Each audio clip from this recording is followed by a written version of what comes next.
Welcome to the Bloomberg Markets Podcast. I'm Paul Sweeney, alongside my co-host, Matt Miller. Every business day, we bring you interviews from CEOs, market pros, and Bloomberg experts, along with essential market-moving news. Find the Bloomberg Markets Podcast on Apple Podcasts or wherever you listen to podcasts and at Bloomberg.com/podcast. Let's go talk Dan Ives. He knows all this stuff because he's a tech analyst. He does that stuff for WedBush Securities. He joins us via Zoom, sporting his Penn State regalia there, which we appreciate as always. Hey, Dan, thanks so much for joining us. I got to start with Tesla. I mean, Elon changes prices on his cars like most people change socks. I thought this was a little bit more to the downside, a little bit more scientific. Because so I want to go to the issue, which I asked Matt, and I'd love to get your thoughts, Dan. How do you model out like real demand for electric vehicles? Look, I mean, if you look at the price cuts, no doubt this one, I think, surprised the street. I mean, it surprised us a bit, right? In terms of, we believe about 95% of the price cuts in the rearview mirror. Now, from an elasticity perspective, growth is sort of steady state, what I really view in that sort of 30 to 40% band. So in terms of year-over-year growth. But when you look at some of these cuts, look, it's from an inventory perspective in the U.S., they need to right now focus on volumes over just holding the line on prices. And that's really what we're seeing in terms of this yin yang play out. So they're basically trying to take or hold as much market share as they can.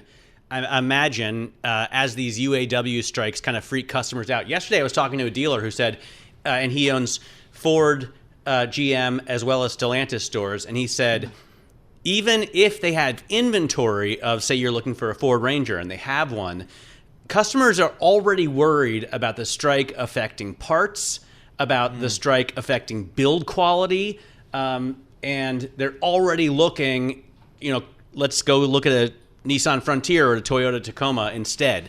So do you see the strike already having effects on Tesla competitors? Definitely. I mean, we've seen it even as of even 2 weeks ago. I mean, because the worry here, and look, that's why we say it's such a debacle in Detroit in terms of this UAW strike, because what it's doing for consumers, looking at alternatives. And what I believe, if this lasts another 2-3 weeks, this starts to have a pretty massive ripple effect, even in 2024 from the EV lineup. And who benefits there? It's Tesla, it's Rivian, it's foreign automakers. And I think that's the frustration right now for Barra and Farley. Yep, interesting. I mean, I just bought the BMW X3, Matt, and I just went to look and see what the EV offerings there. Huge premiums they wanted over, and I'm like, I'm not paying a premium just to say. True, massive premiums to make a purchase. Now, and on the other side of that, you do get a $7,500 tax credit, and then you'll get another one for probably $2,000 from New Jersey. So all in about $10,000 back. Yeah, that's just, the math doesn't work right now. All right, hey, so let's step back, Dan. You cover a big swath of the tech space here. We got interest rates, my friend, continuing to go higher. That's got to be tough on the valuation call. How do you put some of your tech bullishness in the context of these rising rates we haven't seen since 2007? Yeah, I mean, look, no doubt. It's caused white knuckles, and we've seen it with tech stocks under pressure. I mean, Paul, Matt, I just kind of view it, all of our checks, fundamentally speaking, I think we go into a 3Q earnings season that's going to be pretty significant surprise to the upside across cloud, software, digital advertising, I think on the chip side as well. So you'll see this maybe a bit overshadowed in the near term, but I believe we go into the next 3 to 6 months, and this is more of a golden opportunity to buy tech rather than time to fear it on sort of macro worries. I mean, that continues to be how we're hand-holding clients through this. I will say that tech, so I've just charted out the NASDAQ. Yep. And if you put that up against the U.S. 10-year, you'll see that as rates rise, even though the NASDAQ wants to rally still, it's pulling down those tech stocks. So, if rates continue to climb, that's no bueno for stocks. And if inflation comes down, when it was on its way up, Dan, that was fattening margins. When inflation comes down, do margins get under pressure? Well, look, I mean, in theory, from a high level, you could say that, but what's actually happening is, supply chains normalizing. You look at AI, and we've talked about it's the biggest transformation from a tech perspective in the last 30 years. It's the huge tailwind. And you're actually now starting to see just more and more efficiencies throughout these software companies and supply chains. So I actually think this is a tailwind. And look, in a lot of these companies, they have more cash than some countries, right? In terms of they don't need to rely on the debt markets. I think M&A is going to continue to accelerate.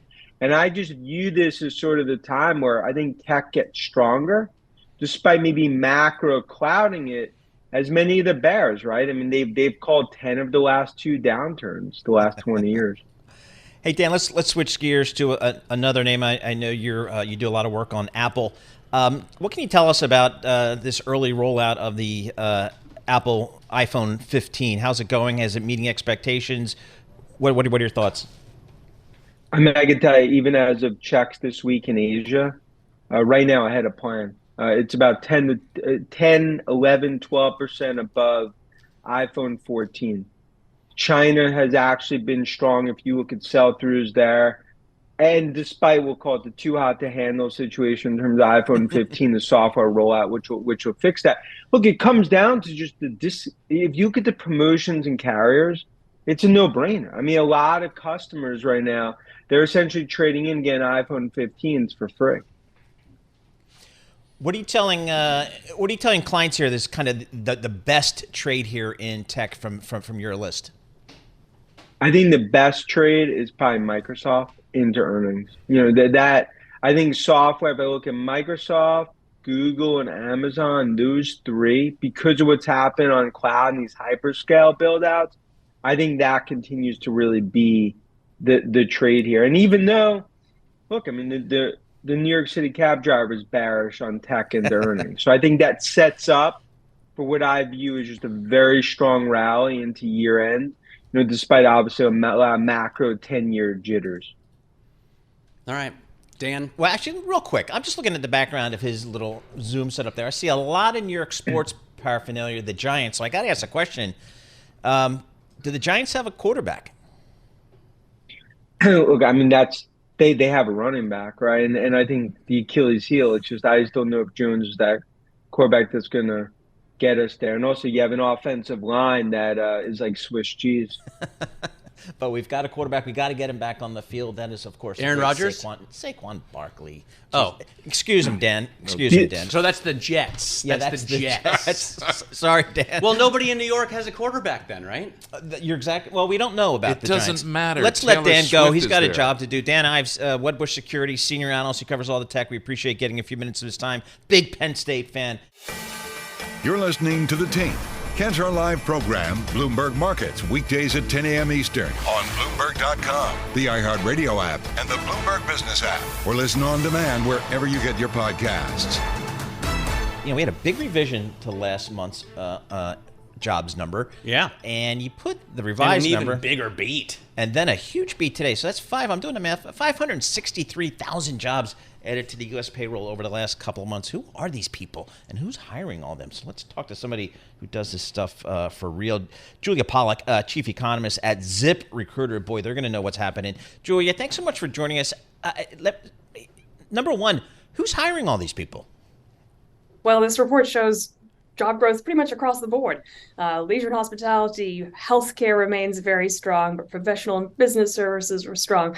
There's almost no area where there's weakness except the information sector. That sector has lost 2.5% of its employees over the past year. It's the glaring exception. Wait, what's the information? Are we in the information sector? We are all in the information sector, yes. It's tech, broadcasters, etc. Oh boy, John Tucker. That's a bummer. We're looking at John Tucker. What are you looking at me for? I'm here. So Julia, 150, I guess 170,000 was the, or 170,000 was the consensus. 170,000 was the estimate. Why were the economists so wrong? What are the economists getting wrong? Well, there's something called the surprise index, and it has been showing that we've been wrong for over a year. The economy keeps surprising to the upside, and that's because our traditional understanding of gravity, of forces in the economy, is that when the Fed raises interest rates, that's going to slow economic activity down. And I mean, one doesn't need to explain it. Any ordinary American can understand this. When rates go up, you think twice about borrowing to open a business or build a home or whatever it is. The issue here is that, well, activity has cooled in some areas, but there have been offsetting sources of strength that have caused the overall picture to remain very, very rosy. So does this mean that the Fed has to raise rates again, Julia? I mean, you're an economist. That seems to be their goal: raise rates, slow down businesses, slow down hiring, slow down spending. Is that going to happen? So for the last 3 months, those PCE inflation reports have been very encouraging, and they put core PCE inflation at just above 2% over the past 3 months. And so if we are really within kind of stone's throw of the Fed's inflation target, looking at the numbers that it cares about most, perhaps they won't need to raise rates again. It's not, their goal here isn't to reduce employment. It isn't to raise unemployment. It's to cool inflation. And if that can happen without pain in the labor market, so much the better. So, Julia, what are the employers that you guys talk to at ZipRecruiter? What are they telling you about their ability to hire people? Are they finding the people they want? Do they have to pay up to get them? What are the key drivers for the employers? So we are about to release an employer survey, our new annual employer survey, and it paints a very, very clear picture that employers are still struggling. It is not easy out there to recruit and retain talent. Their biggest difficulty is not being able to find qualified candidates, but over 40% say they can't find candidates at all. And then once they do find candidates, they're having a really tough time making connections with those candidates. Over 37% of the time, candidates are ghosting their interviewers. Wow. So what are the kids today, or just the people that are looking for jobs today? How important is that whole hybrid model where I'm going to work? They want to work from home. How important is that today? Well, the 5-day in-office work week is effectively dead. Only 60%. Nobody told us. Well, in our survey, employers say that only 16% of their office jobs are being done in office all the time, 5 days a week. So most employers are providing some form of flexibility, at least 1 to 3 days when workers can work from home. Hybrid is the new normal. Everyone has told us, by the way. Yes. Every day someone tells us that. So don't worry. Paul's just pushing back against it. I look at, on the terminal, we have eCan Go, which is a pretty cool function, and you can choose non-farm payrolls from the drop-down menu. Highly recommend it. And look at the breakdown. So it's, as you said, Julia, leisure and hospitality, a huge driver of this last report. And then also government is a big driver in terms of adding jobs. Where do you see this going? Construction kind of shrank a little bit. Where do you see this going as we head into the holiday season? Well, that's a good news story, not a bad news story. I think some people are interpreting that as the economy only creating low-paying jobs in leisure and hospitality. That's not true. With today's report, every major sector has now recovered to pre-pandemic levels, except leisure and hospitality, which, thank goodness, is at least catching up and moving in the right direction. The government, local government schools have been short-staffed. They started the last school year with lots of vacancies. They had to do the same thing again this year. So it's good to see them finally making some headway. And the private sector still posted, the lion's share of the jobs. So we had average hourly earnings grow 4.2% year over year. You can make the argument that number should actually be higher. If it's so hard to find people, why don't you just pay them more? Yes. So on average, Wages have grown 18% now since the pandemic. Prices have also grown 18% since the pandemic. So from the perspective of most workers, it's been a wash. They're just treading water. And they got used to real wage growth between 2013 and 2019, when they actually saw their wages grow about 1.4% faster than inflation each year. So they're wondering, why they're not managing to, get a little bit more each year. I think that wages could still do some catching up over the coming years, given how tight this labor market is. All right, Julia, thanks so much. We appreciate that. As always, Julia Pollak from ZipRecruiter. You're listening to The Tape. Catch our live program, Bloomberg Markets, weekdays at 10 a.m. Eastern on Bloomberg Radio, the TuneIn app, Bloomberg.com, and the Bloomberg Business app. You can also listen live on Amazon Alexa from our flagship New York station. Just say, Alexa, play Bloomberg 1130. Let's break down this jobs number because it deserves some more attention here. Tom Gimbel, he is with us. He knows a thing or two about this market. He's the CEO of LaSalle Network. And Tom, I'm just going to say, here's my analysis. Wow. I would agree. And just before we get rolling on this, for the record, I went to University of Colorado and coached Prime. Oh, so if we're going to talk football, let's just talk about who's really on the up and coming. That's right. No, this number is fantastic. I think a lot of it's propped up by the government, quite frankly, which gives me a little cause for concern of when that spigot finally gets turned off. But it's definitely a good sign that we're not ready to land this economy just yet. So where's all the impetus coming from? We were talking yesterday about the Inflation Reduction Act, and of course we had the CHIPS Act. Is that money flowing? Is that money hiring people? I think it's the initial infrastructure package. I was talking to a group down in Texas, that construction company, and that a couple of years ago, 70% of their business was, I had followed up on a story that I had read and talked to them, that 70% of their business used to be private, and now 70% is public sector and working for the government. And so I think that the infrastructure is really burying this thing down. It's getting a little crazy. Can you explain what, I guess, labor hoarding is? Do you think it's really, A, what is it, and B, do you think it's a thing? Well, I think the concept of hiring people and not necessarily needing to use them because the talent may come in play at a later date, if that's what you're referring to. Yep. And I think that the situation with what big tech used to do in that capacity of hiring people and not yet needing them, I don't think that it was in wide abundance. I think it's happened from time to time. The real challenge that we have, if you look at the JOLTS report, and if you look at the openings versus the number of people in the market and looking and that discrepancy, what it really says is, and we've talked about this before on Jobs Friday, is the skills gap and where we're missing it. And we're missing it in two areas, technology and blue collar labor. And we've got, it's all coming at a time that people are picking political fights instead of doing what's necessary for the economy.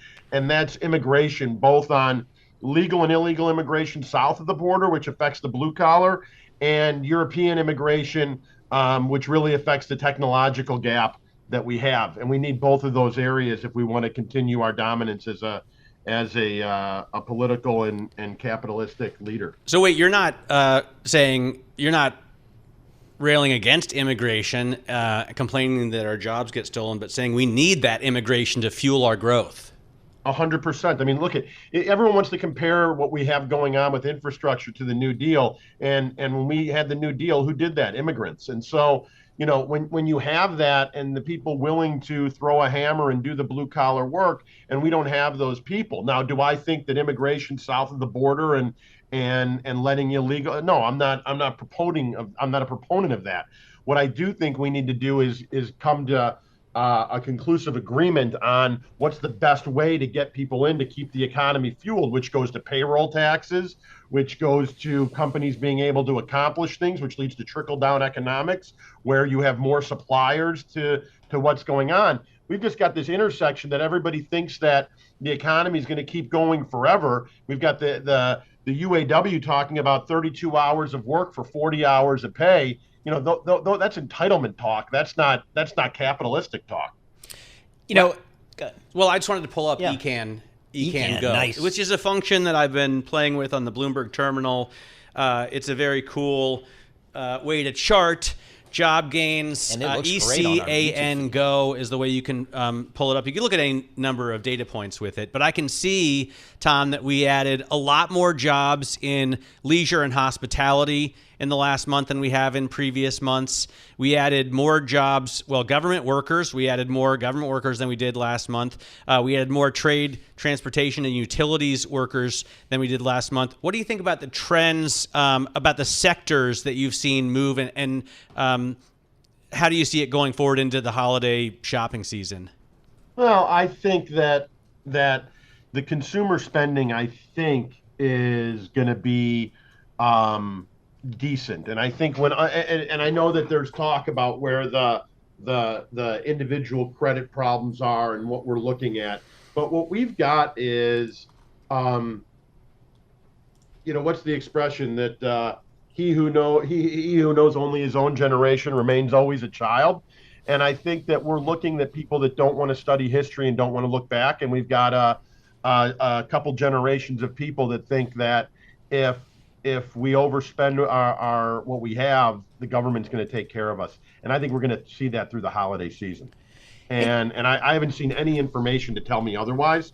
I see that travel and hospitality, like you said, continues to hire. There's a shortage, and I'm in Chicago. I was in Denver last week and Charlotte, and I saw signs in every restaurant that they're looking for people and hiring. And you have situations where companies still want to, look at California. They want to raise the hourly rate they are raising the hourly rate for restaurant workers and simultaneously complaining about inflation and what we can do about it. It's like the left hand doesn't know what the right hand's doing. Well, look insane. At the fiscal stimulus that we get and the Fed trying to raise rates. So, as the federal government is stimulating economic growth, the Fed is trying to slow it down. Yep. Hey, Tom. Yeah, well, I think that's because the Fed isn't worrying about votes. That's probably true. That's right. Tom, talk to us about, kind of some of the trades out there where you see a lot of reporting that employers can't find people, whether it's electricians or plumbers or things like that. And, a lot of folks probably are weighing whether to get a college education and all that student debt versus maybe going to a trade school. Talk to us about kind of the supply and demand of trade men and women out there in the economy. Oh, there's a huge shortage of the blue collar trades.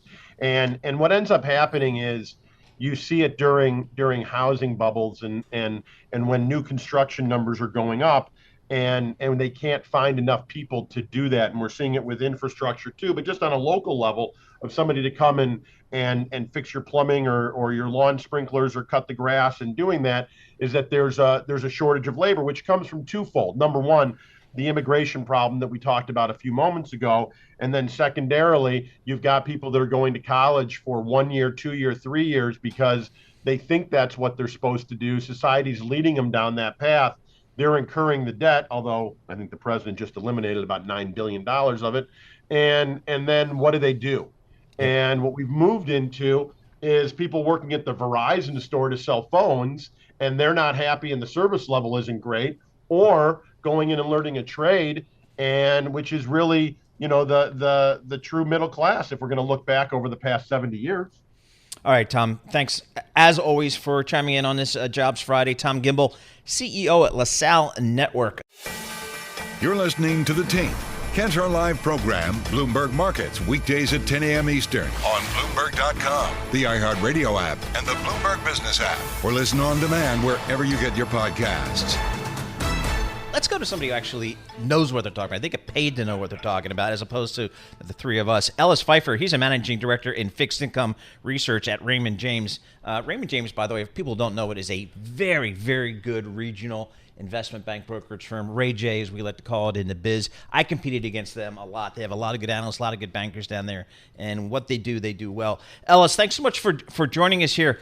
Explain to us why, we got this print on the employment. And then people said, this gives more ammunition to the Fed to maybe hike rates.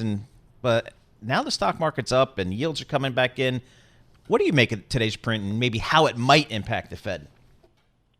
Well, I think, it's not going to slow down the Fed as far as, their rhetoric and it's not going to make them change course by any stretch, because the job market is obviously, continued to be relatively strong. Now, the issue becomes, when you look at the underlying data, there was some not discrepancies, I guess, but some differences between the non-farm payroll data that came out this morning, some of the data earlier in the week, and then the household employment numbers, household survey this morning that's responsible for the unemployment rate. So, the earlier in the week, we learned that, the JOLTS data told us there were a lot of professional jobs, high-paying jobs that were opening. Yet today's survey on the household survey tells us that, most of the jobs came in lower-paying jobs, such as, the services industry, and that the part-time workers actually increased, whereas full-time workers actually decreased. So those things kind of combined to help the average hourly earnings drop. So I think that's where the market's kind of looking at this going, the survey, the household survey is really more closely tied to the ADP jobs number. So maybe not quite as strong, the headline data versus the true underlying data. And I think that's why the market turned around today. So what do you think is driving this labor market at the same time as interest rates have risen to, levels we haven't seen since 2007? Companies continue to hire like crazy. Why? Well, I think a lot of the hiring has come in, the services industry, and when things were tough, we were hoping we'd see this big rotation into the services industry away from the goods industry, and we've been getting it of late. We've had had a lot of savings still pent up from pandemic stimulus. That has been drawn down a lot, but a lot of that spending moved away from the goods type of purchases into the services type purchases. And that's, frankly, why the Fed has been so focused on, services inflation, less housing, because we know housing's very sticky. So they've been focused there. So that's where the growth has been. It's really in the services industry. So what do you take from the rates picture then, Ellis? I mean, we had for a long time a very inverted yield curve, wherever you looked. And typically, that has signaled a recession. Now we have a bear steepening, which is, I suppose, rarer than a bull steepening. And correct me if I'm wrong with these terms, but basically, it doesn't happen as often, but that always leads into a recession. So how does the future look to you, considering what the curve is telling us? Yeah, absolutely. And you're absolutely right. It's a little bit different this time. Back in 2007, we saw a little bit of a bear steepening ahead of the recession. But it is fairly rare for that to happen as far as the recession, and a re-steepening of the yield curve is definitely a better predictor than an inversion, or at least a more timely predictor. But I think the re-steepening has occurred from two factors. One has been that rise in oil prices, which has since come off quite a bit. And so that hasn't really been reflected in the bond market. I think they were kind of nervous about today. And then the other is the higher for longer kind of makes, the bond market tend to reprice, that term premium that tends to, keep rates a little bit more elevated for time. So I think you're going to have to obviously see more data prints, but I think that's kind of why we're sitting at these highs. And frankly, there's a lot of speculative interest on the short side of the bond market. So the sentiment from the speculative market is quite dramatic at this point, and they're a very good sentiment indicator. They're not a very good timing indicator. Similar instances were 2018, and then once the economy began to show some weakness and some other issues, bond market actually started rallying. Ellis, 30 seconds left. What's Yes, sir. What's the typical conversation you're having these days with your clients? It is, why would I invest further out of the curve when I can get more in the shorter term? And we've gone through the numbers and we've told clients, if you just simply, for instance, buy a 2-year at this level and give up X number of basis points over the 2-year cycle, which we would expect things to change in the market and bonds to rally, you'd be way better off by extending out the yield curve today, capturing some of that longer term yield, and then instead of trying to trying to keep up with money market rates, T-bill rates, things like that. All right, Ellis, really appreciate you taking the time. Ellis Phifer, he is at Raymond James. He's a managing director in fixed income research. You're listening to The Tape. Catch our live program, Bloomberg Markets, weekdays at 10 a.m. Eastern on Bloomberg Radio, the TuneIn app, Bloomberg.com, and the Bloomberg Business app. You can also listen live on Amazon Alexa from our flagship New York station. Just say, Alexa, play Bloomberg 1130. One challenge and one headwinds is commercial real estate. And that could be a big issue. It already is for a lot of investors, for a lot of owners of real estate. But we wanted to dig into it a little bit on the back of this labor data and talk about commercial real estate. John Fish is the CEO of Suffolk Construction, and he's chair of the Real Estate Roundtable. And John, thanks so much for joining us here. And you were kind enough to provide some notes here. And you break it down between bad news as it relates to the state of the commercial real estate business and good news. And boy, you list a lot more bad news type of issues than good news. How concerned should we be about the commercial real estate business from a perspective that not everybody's going back to work, yet there are big loans tied to these things? There's a lot of vacant office space around. Help us frame the state of the commercial real estate business today in America. First, Paul and Matt, thank you. It's a privilege to be with you this afternoon. I would say that the commercial real estate business is in a very tough situation at this particular point in time, and there's a multitude of reasons that you've been reporting on over the last few months on it. First, you get vacancy rates running anywhere from 20 to 40%. You get the hollowing out of our urban areas of our communities, whether Chicago, Boston, San Francisco. You get also $1.5 trillion of commercial loans coming due in the next couple of years, which is a significant amount of money, coupled with the fact that there is no capital available right now. Banks are not lending, especially the commercial banks at this particular point in time. And when they do lend, the cost of this capital is significantly higher than it was before in the past. And I think one of the biggest issues that I think revolves around commercial real estate today is price discovery. People don't understand what value is today. We don't understand what buildings are worth. And therefore, because there's no history over the last few months or few quarters about how things have traded, people cannot understand valuation.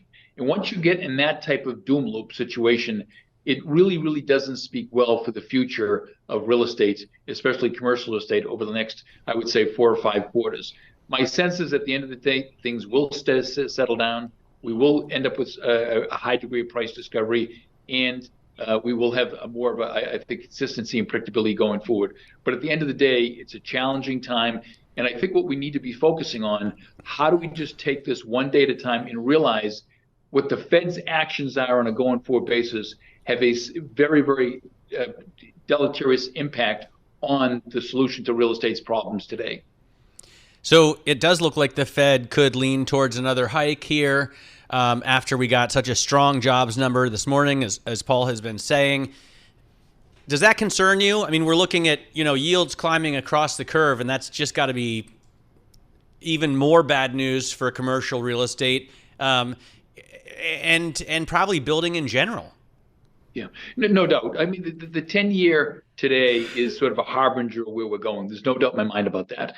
And I think the Fed raising the interest rates in November by 25 basis points is not really material. It's psychological. It's more or less, charting out the fact that we're going to continue to raise interest rates. We continue to put stress on capital across the board. We're going to continue to create a sense of instability in the financial markets. When you ever have instability and a lack of predictability, you get problems at the end of the day.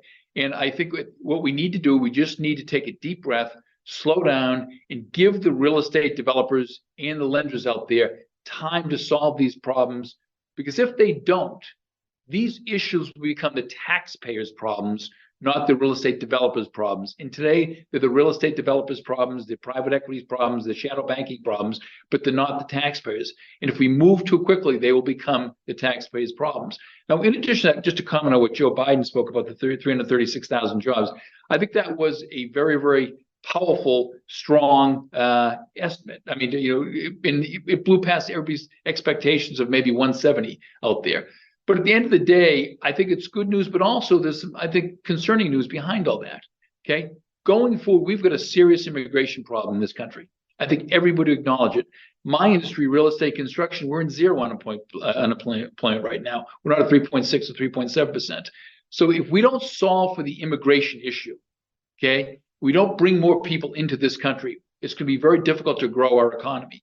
And so to me, I stand firm on the fact that we need to focus on today how to put forth a solid immigration policy to prevent continuing escalation of wages, which we're seeing across the board right now. And I think this wage escalation issue, unfortunately, is not going to subside. And when you take a look at UAW, you take a look at the pilots, you take a look at healthcare right now with Kaiser, this is systemic in our society today. And this labor issue is going to continue to drive inflation higher over the next, I think, 4 or 5 quarters. How bad is that going to be, commercial real estate loans? I think it's going to be very, very challenging. As I talked about this idea of price discovery, people don't know what assets are worth at this particular point in time. I just think, as I point out, we need time to allow people to get accustomed to the current economic and financial environment and give these banks and lenders and borrowers more time to work these things out. If we don't, I think at the end of the day, it could be very, very material to our overall economy on a going forward basis. All right, John, thanks so much for a few minutes. Really appreciate getting your perspective there. John Fish, he's the CEO of Suffolk Construction. He's also the chair of the Real Estate Roundtable. Talking about commercial real estate, it's going to be some challenging, as John said, next 4 to 5 quarters. Price discovery is going to be a big thing. What is that building that's for sale on 46th Street and 3rd Avenue? We know what it sold for, 10 years ago. What's it going to sell for today? And what's it mean? Who knows? 40%. And what's it mean for the lenders and the equity holders there? That's a big issue. You're listening to The Tape. Catch our live program, Bloomberg Markets, weekdays at 10 a.m. Eastern on Bloomberg Radio, the TuneIn app, Bloomberg.com, and the Bloomberg Business app. You can also listen live on Amazon Alexa from our flagship New York station. Just say, Alexa, play Bloomberg 1130. Jobs number came in today, 336,000 new jobs. We heard from President Biden. One of the questions is, who's getting these jobs? What types of industries? Is it evenly distributed across this economy? Let's check in with our next guest, Javier Palomarez. He is the president and CEO of U.S. Hispanic Business Council. And we appreciate Javier spending a couple minutes with us. Talk to us about the Hispanic community out there, Javier. How are they participating in what has been a remarkably strong labor market? Yeah, it's been great. What a pleasant surprise. Nearly 340,000 jobs. In August, we saw what I thought were kind of pre-pandemic growth rates at it, but it proved this month proved that, certainly we're still adding jobs. And there's some real bright spots, as you mentioned, not only for the American small business community, but specifically for the Hispanic community and the Hispanic small business community. The growth, as you mentioned, in the private sector was led by leisure and hospitality, healthcare, professional services. I think leisure and hospitality added some 96,000 jobs. Hispanics are about 25% of that workforce. Professional services added about 30,000 jobs. Hispanics are about 20% of that workforce. And then healthcare added about 40,000 jobs, and Hispanics are about 15% of that workforce. So good for the American small business community, great for the Hispanic business community. Suffice it to say, Hispanics had a role to play. And, I'm delighted at the news. So according to the Small Business Association, 5 million there are 5 million or near that Hispanic-owned businesses in the U.S. And according to Stanford, Hispanics have created 80% of all the net new businesses in basically the last decade. Actually, it was 2011 to 2021. Yeah, so there's some 4.5 million Hispanic-owned firms in the country that collectively contribute just north of $800 billion to the American economy. They run the gamut, from every industry and size and business model you can imagine. About 80% of the net new businesses that were created by a Latino in this country over the last decade. So, we're creating new businesses at a rate of 3 to 1 when compared to the general market. And, I think we're at the beginning of this thing. It's only getting better. It's only getting stronger.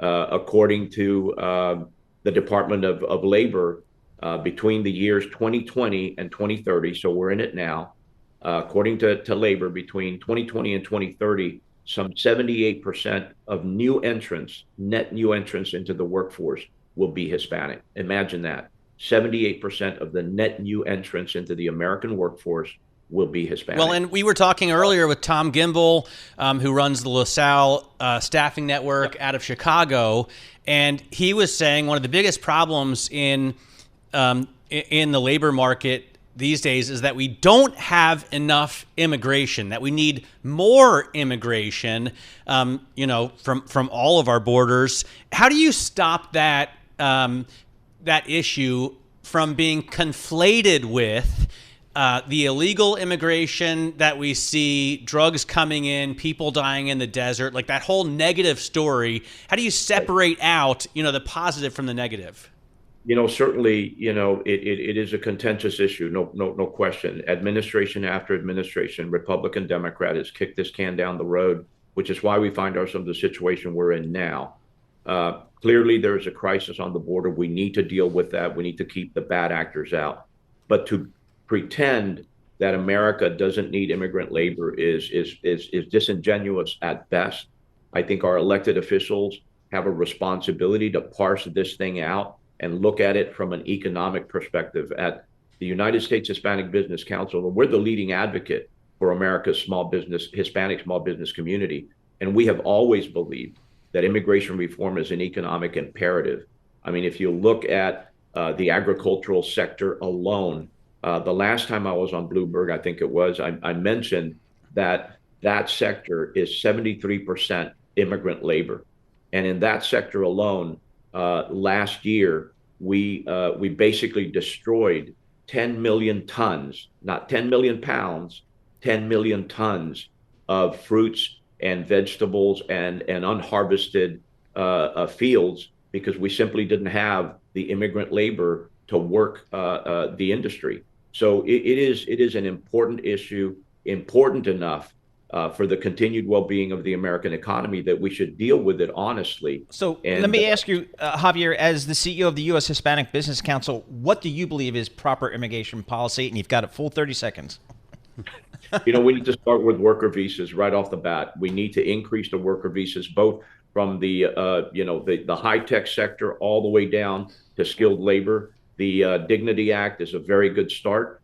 We should look at that as a starter, and we need to frankly come together, both parties, both sides of the aisle, to find a workable solution for the American people and the American economy. All right, Javier, thank you so much. We appreciate it. Certainly a very contentious issue as we speak right now in Washington and on the borders. But again, you put that in the context of a very strong labor market. Well, and I think they're two separate issues, right? I mean, you have the illegal immigration story, and then you've got the legal immigration. We need to bring in more legal immigrants to do work in this country. And a lot of them obviously are Hispanic. A lot of them are going to be German. A lot of them are going to be French, maybe not French, but a lot of different countries, Yep, absolutely. Big issue. Javier Palomarez, he is the president and CEO of the U.S. Hispanic Business Council, joining us to give us his unique perspective. Thanks for listening to the Bloomberg Markets Podcast. You can subscribe and listen to interviews at Apple Podcasts or whatever podcast platform you prefer. I'm Matt Miller. I'm on Twitter at MattMiller1973. And I'm Paul Sweeney. I'm on Twitter at PT Sweeney. Before the podcast, you can always catch us worldwide at Bloomberg Radio.